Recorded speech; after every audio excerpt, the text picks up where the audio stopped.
Во која насока се движиме со ковид пандемијата? Дали и колку сме блиску до колективен имунитет? Ефикасноста на вакцините? Треба ли да бидеме оптимисти дека се на повидок, да речеме, крај на пандемијата со COVID-19? За овие и слични прашања разговарам со председателот на Комисијата за заразни болести, Александар Петличковски. Велам, добре дојдовте. Добро ве најдов.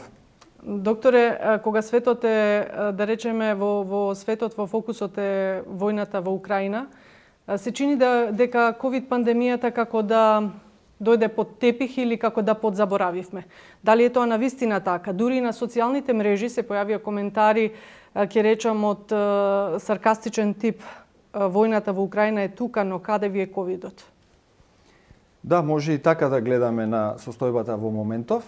Поминати се повеќе од 2 години од прогласувањето на светска пандемија и денес сигурно не сме на исто место како пред 2 години. Доста лутавме и ние и светот, но во изминативе 2 години и со прележување на болест и со обезбедување на ефикасни вакцини имаме стигнато до одредено ниво на колективен имунитет, кое се гледа секојдневно во бројот на тешко болни случаи со COVID-19, во бројот на хоспитализации и во бројот на починати.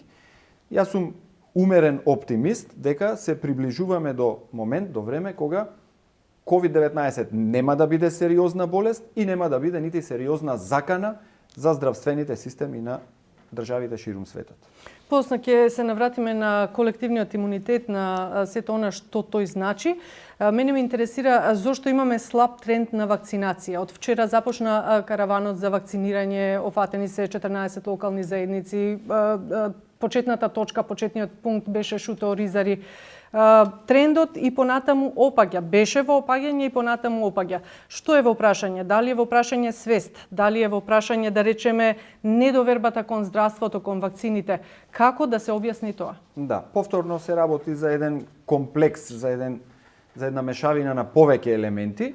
Сигурно водечка причина е недовербата во здравствените системи, недовербата во нашето здравство, неедуцираност, мноштво на лажни вести и веројатно и некакви други елементи. Тоа не е карактеристика само на Македонија. Мислам дека сите земји во регионот, вклучително Бугарија, Србија, Црна Гора, Хрватска и Словенија до некаде, Романија, спаѓаат во една група на земји со голема изразена недоверба кон особено ова вакцинална кампања и секаде опфатот на вакцинација во овие земји кои ги наброив се движи меѓу 40 и 50%. Наспроти, да кажеме, некој 95% опфат кој го има во Австралија, кој го има во високо развиените западни земји. Во сите земји постои тој тренд на двоумење за прифаќање на вакцините, но се движи до максимум 10%. Ние, како држава, како здравствен систем, не успеавме да ги убедиме луѓето во овие изминативе година и пол како ни се достапни вакцините, дека вакцините се најдобар излез од кризата која ја наметна COVID-19. Мислам дека не е изгубено времето залудно, мислам дека и сега да придобиеме и 20 и 5 мина и 10 мина на страната на науката, пак ќе имаме некаков значаен придонес и затоа не креваме раце од кампањите вакцинални. Ние реално немавме некоја организирана кампања која ќе ги пласира научните сознанија за вакцините на огромни студии и оставивме многу простор, нестручни, со не знам какви агенди, дури и организации, институции, да пласираат дезинформации на кои луѓето многу лесно се налепуваат. Со приказна, јас слушнав за еден човек или видов еден човек, наспроти, милиарди луѓе на кои животот им е спасен заради вакцините. Но повторно, мислам дека и денес да почнеме со кампања, пак сме Мислите дека не е касно? Па, најголем дел од оние луѓе кои ги прифатија вакцините, кои сакаат да се вакцинираат, се вакцинираа. Но со оваа малку персонализиран пристап со испраќањето на пораки, мислам дека пак ги замислуваме оние кои се двоумеа дека можеби вакцината не е лоша за прифаќање, а пак наназад имаме милиарди вакцинирани луѓе и немаме толку многу случаи со несакани ефекти, починати или не знам со какви сериозни компликации од вакцините. И тоа реално го гледаме дека помалку вакцините се прифаќаат. Има одреден процент на луѓе кои нема да ги прифатат, тоа е јасно, но ние нашето треба да го направиме. Односно, мора да ја објасниме безбедноста и ефикасноста на вакцините. Рековте во разговорот дека ние како здравство малку задоснивме со вакцинирањето. Дали тоа значи од друга страна дека се наметнува прашањето дали здравството затаи при справувањето со оваа ковид пандемија, од друга страна пак имаме изголемување на голем број на случајот на починати случаи, ако се земе бројката по број на население во светот и така натаму. Секако дека можевме подобро, можевме и многу подобро веројатно. На почеток касно стигнавме до вакцините, кога вакцините ги имавме, немавме повторно организирана кампања со која ќе ги придобиевме најголем дел од луѓето да се вакцинираат, и тоа се елементи кои придонесоа за оваа ниска стапка. Но и покасно кога вакцините беа достапни и се нуде и се објаснува ефектите позитивни од вакцините, луѓето не ги примија онака како што се очекува во 21 век да се прифати вакцина. И да, тоа е една од причините за високата смртност. Во последно време често го пласираме тој заклучок дека ако, што се базира исклучиво на научни докази на студии, дека ако луѓето беа масовно вакцинирани, многу од овие луѓе кои починаа заради ковид немаше да починат, бидејќи во сите студии без исклучок се потврдува, сериозни студии зборувам, се потврдува ефектот на сите вакцини, вклучително и на кинеските кои важат за помалку ефикасни, се потврдува ефектот на сите вакцини во заштита од смртен исход. И таа ефикасност се движи над 90%. Значи, ако го покриевме населението масовно, зборувам 90%, од овие над 9000 смртни случаи, барем 2 до 3000 ќе беа поштедени. И тоа е факт. Повторно некако го извртевме муабетот кон вакцините. Несомнено е дека вакцините се број 1 во справувањето со оваа ковид пандемија. Меѓутоа се наметнува и прашањето колку здравствените институции, здравството како ресор беше подготвено да се справи и е подготвено понатаму, затоа што сепак постои се уште таа скепса кај народот. Болниците не ни се опремени, она што се случи со ковид болниците и така натаму. Повторно, ние не сме во иста ситуација како на почеток. На почеток ситуацијата го изненади светот, не па нас. Секако дека не изненади и дека не бевме во моментот спремни да одговориме соодветно. Но како минува месеците, како минуваше времето, се гледат искуствата од светот, се обезбедуваат некакви лекарства кои во почеток можат да спасат живот на ризичните групи. И пак, одговорно тврдам дека денес ситуацијата не е иста како пред 2 години. На почетокот на пандемијата имаше објективни потешкоти, немаше доволна заштитна опрема. Не беше јасно како точно се пренесува вирусот, а како не се пренесува. Немаше протокол, имаше некои претерани протоколи за изолација, ако се сеќавате по 2 недели контактите одеа во изолација, па можеби се чека 2 негативни PCR теста за човек да се врати на нормалните обврски. Многу голем дел од овие нејасноти денес се расчистени. И исто така, голем дел од пристапот во лекувањето е денес дефиниран за разлика од почетокот кога се луташе. Денес имаме јасни упатства кои се следат од најголем дел на лекарите. Секогаш има некој кој не е обврзан да го почитува упатството и можеби има некаква поинаква представа, но најголем дел од оние кои работат со ковид денес ги следат овие упатства кои се достапни, и тоа се упатства направени на основа на светските сознанија, значи не се измислувани локално, можеби се приспособени во однос на тоа кој лек е регистриран кај нас, кој не е регистриран, но апсолутно се потврдени во светски центри.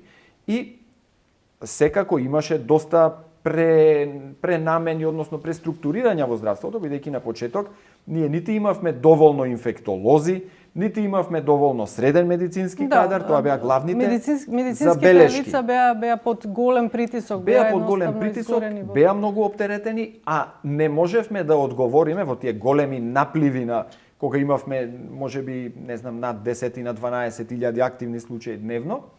Во тие моменти не можевме да одговориме соодветно. И тоа секако има помалку удел во конечниот резултат, односно во високата смртност која ја бележиме. Имате информации како тече караванот за вакцинација и од друга страна, како ќе убедиме еден обичен граѓанин да се подвргне на вакцинација, оти помина време. Многу од луѓето се веќе заразени, значи го поминале тој период и има луѓе кои што велат што ќе ми е сега вакцинација кога јас прележав или пак кога требаше да бидам, немаше доволно вакцини, па се чекаше ред, се чекаше термини и така натаму. Како ќе го убедиме граѓанинот? Ќе го убедиме со објаснување, никако инаку. Сите светски препораки и од Америка и од европските развиени земји ја посочуваат вакцинацијата како главен столб во справувањето со ковид денес. Не зборуваме пред омикрон ерата или за делта сојот или за било. Денес основно е најголем дел од населението да биде вакцинирано, бидејќи ние не знаеме како пандемијата ќе се развива понатаму. Следиме дека во голем дел од европските земји се појавуваат рекорди, се рушат рекорди по однос на дневно ново инфицирани случаи и затоа вакцинацијата и денес е актуелна. Исто така денес јасно знаеме дека и имунитетот после прележана болест и имунитетот после вакцинација ослабува со тек на месеците. Ако во првите 3 месеци е многу ефикасен, после четвртиот, петтиот месец се можни реинфекции и затоа се препорачува овој алгоритам кој денес е прифатен од цел свет, тоа се 3 вакцинални дози. Односно, првиот циклус на редовна вакцинација, на стандардна вакцинација, засилен со бустер доза. И тоа е во моментот максимумот, односно стандардот кој што еден човек може да си го, треба да си го дозволи по однос на заштита. Во некои од земјите дополнително се препорачува 4-та вакцинална доза за одредени целни групи. Тоа сакав да ве прашам, каква интенцијата кајна за 4-та доза веќе во светот? Ова не е разговарано, но деновиве секако ќе биде разговарано, бидејќи овие препораки се темелат на многу сериозни истражувања, кои ние не сме реално во можност да ги изведеме и да имаме на време резултати од тие истражувања, затоа ќе ги користиме. Следејќи ги светските текови, во каква насока сме ние во спроведувањето? Јас лично мислам дека е оправдано на луѓето над 65 години и на имунодефицитните луѓе кои заради терапија, заради некакви состојби, хронични болести имаат намален имунитет, мислам дека е многу логично да им се советува примање на 4-та доза која го обновува имунитетот од претходните 3 дози, затоа што и за бустер дозата важи дека после определен период се намалува ефикасноста на создадениот имунитет. Во меѓувреме, секако ние ги смалуваме шансите на вирусот за раширување со овој се повисок степен на имунизација на населението заради прележана болест и заради вакцинација, но мислам дека треба да го излечеме максимумот од она што е достапно, а максимумот е 3 дози за целокупното население и во некои од земјите 4 дози за имунокомпромитираните и за постарите луѓе. Го спомнавте имунитетот по прележувањето на болеста или по примањето на вакцината. Мене ме интересира има ли промени во однос на тоа колкаво е тоа време траење од до оној меѓупериод на заразување, затоа што има луѓе исто кои што велат 2 пати сум вакциниран, повторно се заразив, не поминаа 2-3 месеци, уште еднаш. Најпрво, ова околу заразувањето мора да го расчлениме во колонизирање или добивање позитивен тест и заразување. Кога зборуваме за заразување, очекуваме човекот да има некакви симптоми. Сега, од друга страна, колонизирање или добивање на позитивен резултат на PCR тест е можно без човекот да има никакви симптоми. Тоа значи дека во некакви услови, во некоја прилика, човекот вдишал вирус од некој кој е веќе инфициран и вирусот влегол во неговите горни дишни патишта. Но тој не предизвикал болест. Тоа не треба да се дефинира како повторно заразување, затоа што на вирусот не можеме да му забраниме физички да влезе во носот. Имунизацијата е тука за да го спречи влегувањето да се развие болест. Така што позитивен PCR тест за мене и за голем дел од научниците не треба да се поистоветува со повторна зараза. Секако дека е возможно човек после прележување, денес знаеме, на почеток тоа беше исклучително тешко, во првите Не го година. познававме вирусот, да. Не го познававме, но и од она што го знаевме како сознание, заразите за претходните соеви пред Омикрон, односно реинфекциите за претходните соеви, беа исклучително ретки. И нивното потврдување сакаше исполнување на неколку параметри. Ние често истрчувавме позитивен тест, резараза, реинфекција и баратавме со некои бројки, стотици, во време кога во светот беа објавени 10 на 12 вкупно случаи на реинфекција. Значи, не е исто позитивен PCR тест со реинфекција. И друго што сакав да кажам е дека не е исклучено да и реинфекција човек да има, да ја помини болеста, да биде вакциниран и повторно да се зарази, да има некакви благи симптоми, но секако се очекува тие симптоми да бидат благи или никакви. Особено оваа реинфекција е можна сега во ерата на Омикронот за луѓе кои ја прележале болеста со претходна некоја варијанта, бидејќи од претходните варијанти до оваа варијанта има измени во градбата на вирусот кои му овозможуваат на вирусот да го избегне имуниот одговор.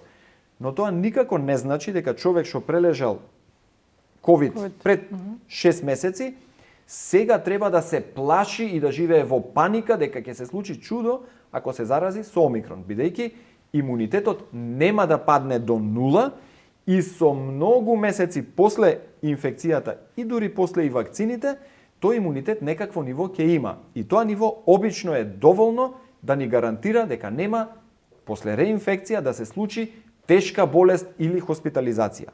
Затоа е инсистирањето и на вакцинација и на мерки одржување некакви после ревакцинацијата, сега за сега, кога се шансите за реинфекции реални, кога е можно човек да се реинфицира, но при тоа се скоро да се гарантира дека тешки последици од реинфекцијата не се очекуваат. Го оправдувате проверувањето на антитела и каков е вашиот став во однос на брзите тестови? Брзите тестови, да, имаше и тука различни сознанија, има различни брзи тестови. Прво, има некои со пониска специфичност, има некои со соодветна специфичност. Од овие сериозните фирми, да, па и фирми кои произведуваат тестови, кои се одобрени од Светска здравствена организација, од FDA и сериозните институции, голем дел се многу добри од брзите тестови и функционираат споредливо со PCR-от. PCR-от е златен стандард, но голем дел од брзите тестови функционираат сосем солидно. Така што да, нивното користење е соодветно за човек да знае дали е позитивен или не е позитивен во голем дел од развиените земји, доколку тестирањето е направено во болнички услови и ние го имаме прифатено таа препорака, брзиот тест се рачуна за сосем валиден, ако е позитивен, имаме внесување во системот и што следи после откривањето на еден позитивен случај. Што се однесува до антителата, нивната примена во некакво заклучување што да се прави по однос на вакцинација, дали да се почека ако човек има голема количина на антитела, не е оправдана. Нема научен доказ кој вели дека ако човек има концентрација на антитела над 100 или над 5000 или над милион, не треба да се вакцинира или нешто специјално значи. Количината на антитела е во корелација со заштитата која ја има кон COVID-19 испитаникот. Значи, ако има повеќе антитела, има подобра заштита, постои корелација, но нема праг кој гарантира ако имаш над милион антитела, си 100% заштитен, бидејќи и човек со над милион антитела може да се инфицира, исто како што човек со концентрација некоја на антитела минимална може да не се инфицира. Од тој аспект нема бројка која нас би ни влијаела на одлуката да се вакцинирам или да не се вакцинирам заради одредена количина на антитела. Така да не ги оправдувам за секојдневна употреба. Ги оправдувам за следење на хуморален одговор, за научни аспекти разрешување, да, ги оправдувам. Во каква состојба ни се клиниките, сепак сте човек кој што доаѓа од таа бранша? Во смисол капацитетите, пополнетоста сега со во моментов ни е состојбата многу добра. Релаксирана. И впрочем овој алгоритам за проценка на епидемиолошкиот ризик кој го промовиравме пред 2 недели е точно во таа насока. Следејќи ги искуствата, фокусот во светот се менува. Не е денес важно во светот колку ново откриени случаи ќе има. Тоа станува ирелевантно. Важно е во каква состојба се капацитетите болнички колку се исполнети, односно колку слободни кревети со екипирани со персонал има за да се одговори на евентуален наплив на нови пациенти и важно е колкав процент од случаите се хоспитализираат. Значи исполнетоста на болничките капацитети, оптеретеноста и процентот, односно бројот на хоспитализации заради COVID-19 на 100.000 жители се двата клучни параметри според кои во светот, а од скоро и кај нас, се проценува ризикот. Моментално ние сме во многу добра состојба, не само во добра, бидејќи и морталитетот и хоспитализациите 7 недели наназад во континуитет ни се намалуваат.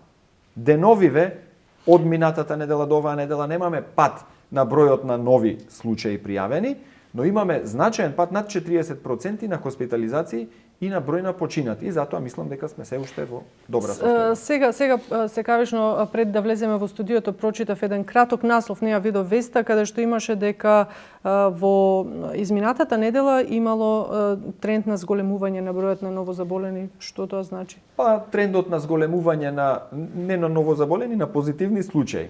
Тоа е мојата поента, дека позитивни случаи и заболени не е исто и не треба да не интересира просто колку има ново откриени случаи, бидејќи тоа е ирелевантно ако е човек вакциниран, ако е претходно имунизиран, тоа што е позитивен, нити за него нешто специјално ќе значи, нити ќе значи нешто специјално за околината, во смисол во светот, еве во Англија на пример, позитивните случаи веќе не одат во изолација задолжителна.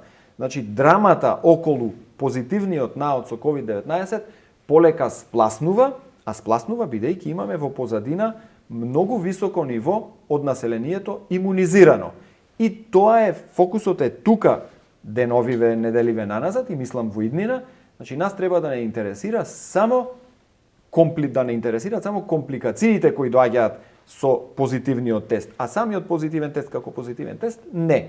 Ова што сте го прочитале да укажува дека минатата недела, или еве оваа недела во споредба со минатата недела, ако минатата недела имавме 1818 позитивни случаи месечини, неделава се 1838, нешто така. Значи, имавме до минатата недела и тренд на намалување на позитивните случаи, но во последниве денови малку форсираме, односно отвараме нови места за тестирање со цел да се елиминира она чекање заради закажување на тестирање кое што претходно ни беше проблем, затоа што и сега кога состојбата ни е релативно добра, ние треба да се спремаме, тоа ни е една од главните цели, ако се случи повторно завртување на пресврт на ситуацијата, ние да можеме да одговориме со клучните мерки, а тоа се достапно тестирање, слободни места во болниците и слободна, односно достапна терапија за рано третирање на ризичните случаи. Тоа ни се целите во овие неколку следни недели кои очекувам да бидат прилично релаксирани по однос на притисок на здравствениот систем. Комисијата препорача симнување на маските во основните училишта и тоа на база на таквиот резултат беше донесен врз основа на скрининг тестовите и така натаму. Дали сте оптимист дека ваквата мерка нема да не чини, бидејќи сепак станува збор за една осетлива популација?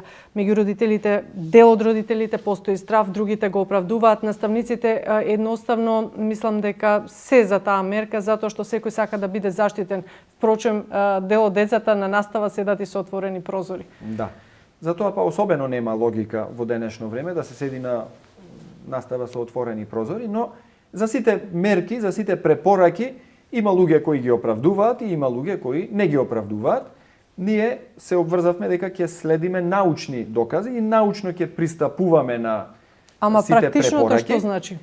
Сега, практично ние сме во многу добра, во многу поволна состојба денес.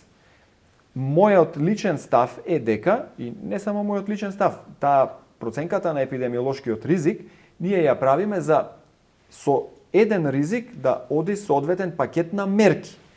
Сега, ако ние сите мерки за заштита кои ни се на располагање ги користиме во сите услови постојано, кој ќе биде нашиот одговор кога ризикот за пренос на инфекциите ќе се зголеми, ако се случи тоа, можеби нема да се случи.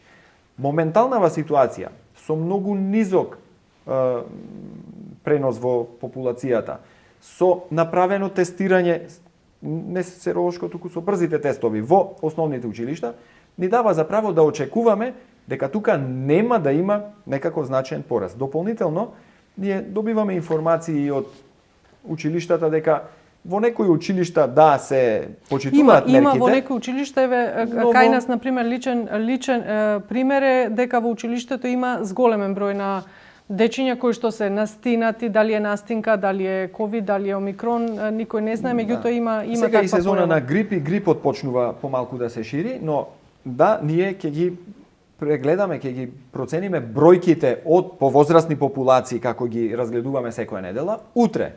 И оваа мерка инаку уште не е стапена на сила, значи до денес се уште не е препорака од владата дадена учениците да одат со без маски во основните училишта да ја користат, значи ние реално не може да го видиме ефектот. Но се разбира на таа мерка, ме разбирате, но се разбира ние ќе ги следиме бројките и доколку некакво драматично се случи Порасна. Да, доколку детектираме во специфичната категорија, и затоа отидовме со основни училишта да видиме како еден вид експеримент. Ако во основните училишта немаме промена на бројките кои ги следиме, тогаш истото ќе го предложиме и за следната возрастна група, односно за средните училишта, но не мислам дека јас лично не очекувам дека ќе се случи некој драматичен пресврт, бидејќи тој пораст го имавме веднаш после новогодишните празници и мислам дека вклучително, иако податоци релевантни немаме, мислам дека и во оваа возрастна група голем дел од учениците го имаат поминато ковидот и имаат соодветен имунитет во овој момент, со тоа што оние кои се секираат заради домашните, заради личната заштита. Токму тоа повторно сега можат сакав да ја прашам. да си ги Меѓутоа користат беше ли разгледан оној аспект, бидејќи сепак станува збор, реков, за дечиња, има деца кои што навистина сакаат да носат маски, меѓутоа и да сакаат се плашат затоа што другачето можеби ќе му се исмејува или ќе го мобира на некој начин. Да, тој момент не можеме од овде да го регулираме и останува на наставниците. Мислам, ние топло може да препорачаме. Секој кој смета дека е добро заштитен со маската и се чувствува побезбедно, апсолутно може да ја користи и тоа не смее да биде забрането, но мислам дека за генералната популација не представува ризик во овој момент во основните училишта маските да се отстранат. Кои би биле следните мерки кои што би ги препорачале на владата како комисија? Има ли некакви најави, бидејќи рековме дека утре мислам дека треба да заседавате, што би можело да се разгледува како најава? Имаме многу барања од различни асоциации, некои спортски, некои невладини здруженија кои организираат некакви настани и секој индивидуално има барање за ревидирање на препораките за одржување, на протоколите за одржување на некакви манифестации од кои најголем дел се многу стари, се од повеќе од една година стари. Ние денес неколку пати потенцирам, имаме друга ситуација од пред година дена и за утре имаме предвидено разгледување на овие барања од неколку асоциации кои пристигаат и исто така разгледување. Конкретно има нешто како опиплива тема? Па еве Фудбалска федерација на Македонија, Пинг-понг асоциација на Македонија, градски маратон, не знам како се вика асоциацијата за која организира маратонско трчање, обложувалници, неколку институции имаат испратено, детски градинки бараат ревидирање на протоколите, сите тие поединечни барања утре ќе бидат дискутирани, некои образложени, некои во живо, некои дискутирани врз основа на дописите кои ги добиваме и исто така сакаме да ги прочешламе сите оние мерки кои стојат долго време веќе за влез, за излез во државата, барање сертификати на различни локации, така што сертификатите на затворено сега се укинуваат, а се уште не е донесена таа одлука на влада, меѓутоа вие предложивте како сертификатите на отворено? На отворено, да. Тоа за угостителските објекти, да, сертификати на отворено предлагаме да не се бараат затоа што во моментот ризикот не е значаен од пренос на инфекцијата на отворено. Остануваат за затворено и остануваат за Ќе се разгледува тоа како мерка?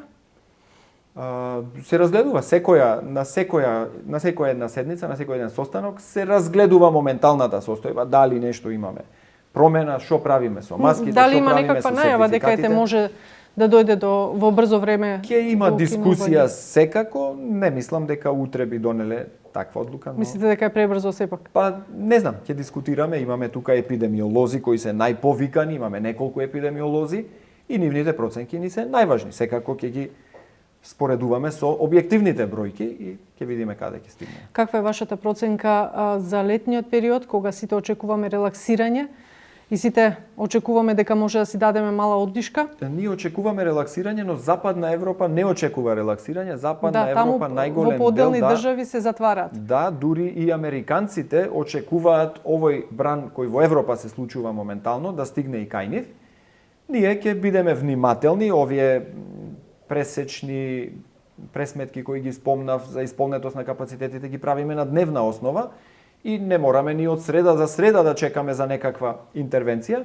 Јас лично не мислам дека кај нас ќе дојде до таков драматичен пораст, бидејќи мислам дека оние држави кои инсистираа на зиро ковид политика повеќе имаа многу строги рестрикции. Сега им се враќа како бумеранг. Сега, затоа што имунизацијата со вакцините не е идеална за омикрон варијантата, испаѓа дека кај нив, да, отворањето и факт е дека голем дел од земјите наеднаш направија напуштање на сите рестриктивни мерки, затоа сме ние внимателни и не истрчуваме со комплетно отфрлање на сите мерки.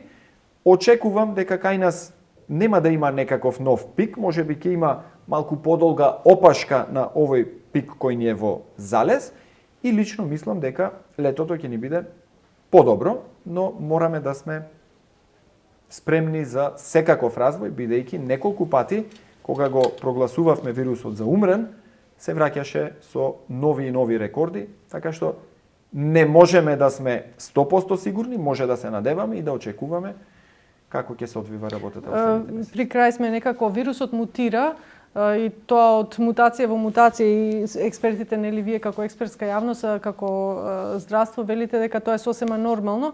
Меѓутоа се знаели во која насока оди, бидејќи сега ми се чини дека има во светот некој сосем нов подсој, не е подсојот на омикрон или делтакрон, не знам.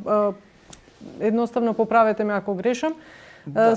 Има ли некакви предпоставки? Во моментов е најактуелен омикронот, тој има две подваријанти, од кои втората, поновата стелт варијанта, така наречена, или BA2 сој, е малку варијанта за загриженост, ништо специјално, единствено кај оваа варијанта е малку заразноста е малку попотенцирана, сега за сега клиничката слика останува истата таа за која се знае дека е полесна со омикронот. И да, има пријавени случаи на делтакрон, тоа е комбинација од делта и од омикрон. И тука стравувањето е дека можеби ќе имаме некој вирус кој лесно се шири, а предизвикува посериозна клиничка слика. Но тоа се шпекулации и во моментов, повторно, ние не сме во ситуација да паничиме и панично да ја очекуваме новата варијанта, бидејќи вирусот најлесно се шири ширејќи се по луѓето, најлесно го променува својот геном со нови и нови инфекции. Како овие 80% кај нас или можеби и повеќе имунизирани луѓе циркулираат во општеството, шансите вирусот да влезе и да се променува кај овие имунизирани луѓе се многу намалени. И затоа шансите да дојде некоја нова варијанта се многу помали отколку кога имавме 30% имунизирано население. Значи, реално, шансите да се појави нова варијанта се помали, ама не се исклучени. Ние не знаеме што ќе се случи.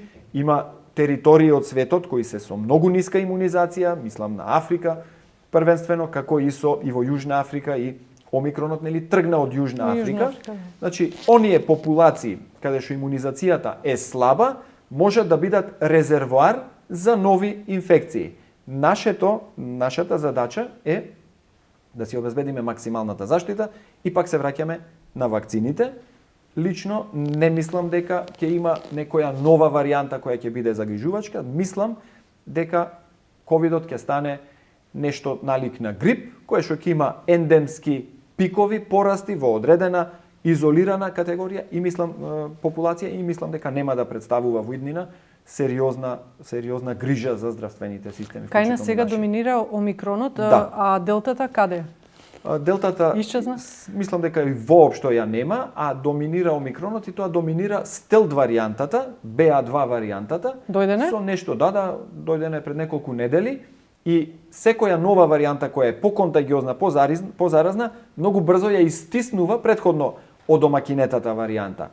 Ние сме, ми се чини, над 60% со стелт варијанта новите инфекции се во над 60% застапени, за разлика, например, од Америка, каде што околу 30% од новооткриените случаи отпаѓаат на стелт варијантата, но повторно ова не е некоја варијанта за сериозна загриженост, бидејќи клинички се однесува исто како и првата омикрон варијанта, што значи оди со поблага, полесна клиничка слика. И едно прашање така како пред крај, кога би можеле да очекуваме да паднат маските? Јас Дали сте очекувам оптимист? секој ден. Да, сум оптимист и очекувам секоја недела и мислам дека сме многу блиску до паѓање на маските, но го немаме тој луксус да одиме со маски кога со фрлање на маските, а да не сме сигурни дека тоа нема да предизвика сериозна штета и сериозен наплив.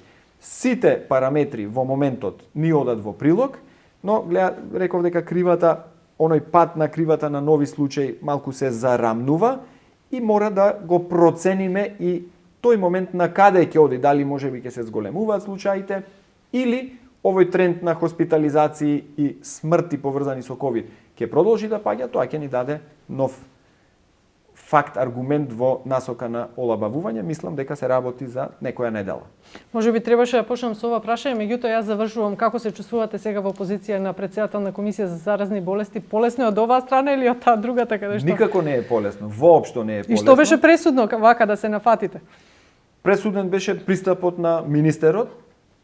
Со министерот не се познававме воопшто, ми пристапи многу разумно, многу логично и се погодивме со приоритетите во решавањето на кризата. Тоа беше пресудно, воопшто нити сум размислувал, мислам дека бев доста конструктивен во изминатите 2 години во некакви податоци, обелоденување, следење на литературата. Работата во комисијата е тешка, но исто така мислам дека имаме напредок во овие неколку недели наназад, затоа што неколку крупни работи за кои долго се дискутираше, ги имаме поместено, почнувајќи од дефинирањето на протоколите, така наречени, односно упатствата за лекување, дефинирањето на овој алгоритам објективен за проценка на епидемиолошкиот ризик во кој се наоѓа државата во секој момент и дефинирање на некои алгоритми за упатување, за обезбедување на, значи, наоѓање на начин за зголемување на бројот на места за тестирање. Тоа ни се клучните тесни инки на кои што закажуваме. Мислам дека за релативно кратко време овде имаме подобрување и сум задоволен од она што сме го постигнале, но работата е доста тешка и бара многу енергија. Благодарам. Ковид пандемијата и проблемите кои што таа ги носи со себе, за сето тоа разговаравме со председателот на Комисијата за заразни болести Александар Петличковски. Се надевам со понатамошни информации, секоја најнова информација ќе биде добре дојдена за сите нас и за јавноста, ќе бидеме тука. Ви благодарам уште еднаш, а вам, почитувани, ви благодарам за вниманието.